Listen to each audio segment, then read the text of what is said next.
just another in a recent spike in homeless arrests. 20% arrested this month have been homeless. You get arrested just because you're homeless. The typical long-term chronically homeless person was being put in jail a lot because of small petty crimes, open containers, trespassing, loitering, all those kinds of things. Columbia, South Carolina, another city criminalizing homelessness. Well, where are the homeless people supposed to go?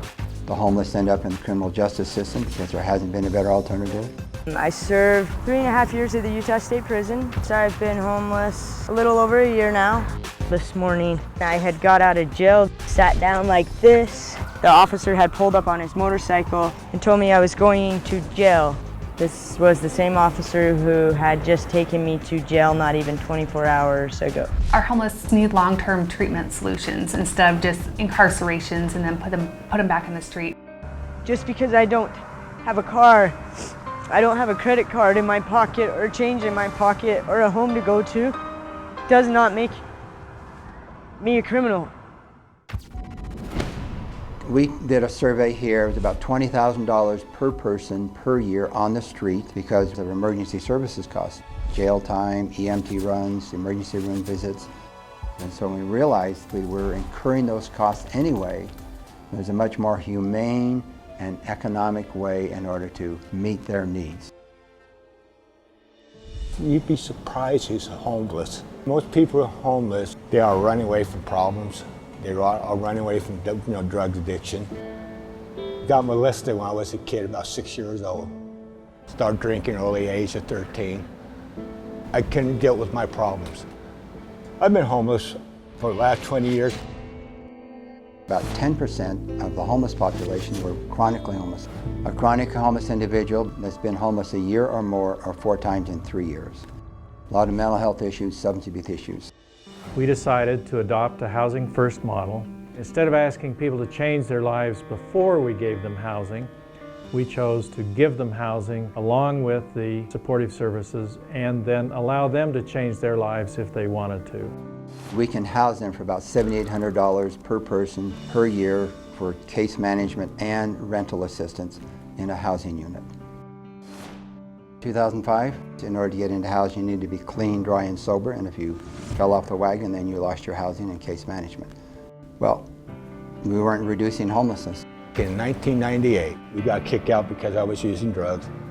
We went back again. It was like a routine for the last 15 years. I mean, it was hard.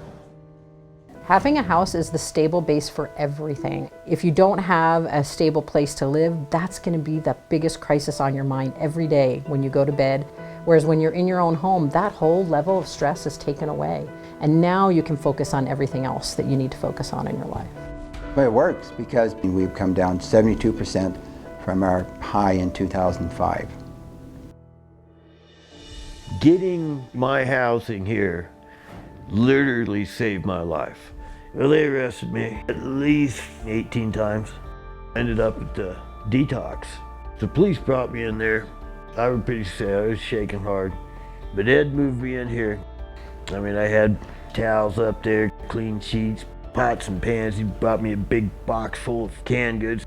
He said, well, anything you need, call me.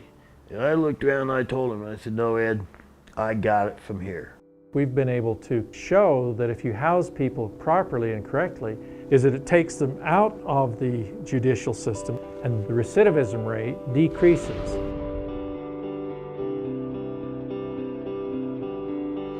It's kind of like a security place for me. I know I got a place to stay. It's a good feeling.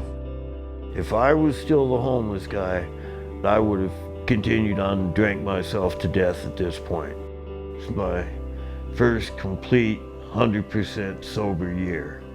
And it's a good start. I feel, not the end of my program, but it's a good start.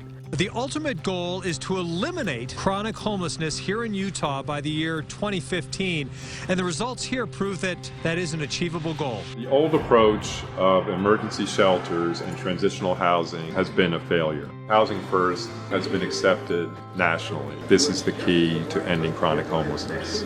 The Casper Housing Authority is trying out a system they first saw in Salt Lake City. Staff say they've already seen success stories. Now with the Housing First, we're much more successful in getting them housed and out of the criminal justice system and off the street and help them integrate back into society. We're actually moving out today. It means a lot to me to have my family back where we can be by ourselves, and it does help you. If you do need to come here, everyone needs a helping hand here and there. It is most cost effective. We can serve more people with the same amount of dollars than if we didn't do this program. But it's also the right thing to do. It just makes sense.